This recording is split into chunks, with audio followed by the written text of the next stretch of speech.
Tom Hauser here with another midweek blessing.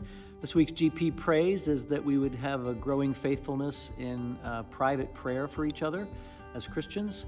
And I will just say this, that prayer is both one of the great privileges of being a follower of Jesus, that we can actually pray to God the Father. And it's also one of the great mysteries of the Christian faith. What is prayer? What are we supposed to pray about? How often do we pray? Who do we pray for? How do we pray for them? I overthink it like I overthink a lot of things. But here's one thing that I can offer you to be sure that you're praying the right thing for everybody in your life.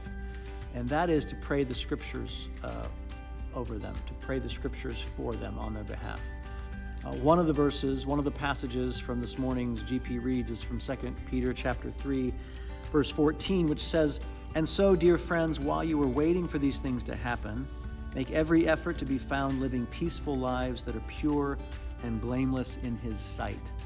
Peter had just got done talking about the day when God will deconstruct and reconstruct His whole world, reconstruct it into a perfect place. And so Peter's saying, and while we're waiting for that day to happen, and it can seem like a long wait, while we're waiting for that day to happen, to make every effort, to do everything we can to be found living peaceful lives that are pure, that are blameless in the sight of God.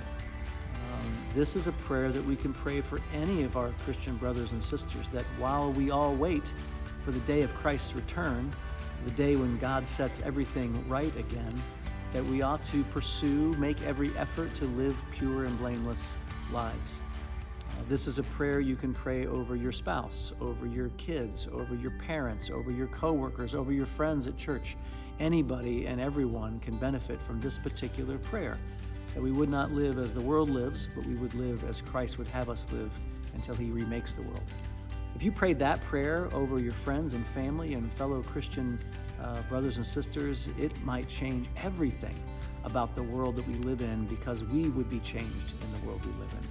Just a thought, just an encouragement to pray the scriptures over the people you love. Till next time, peace, friends.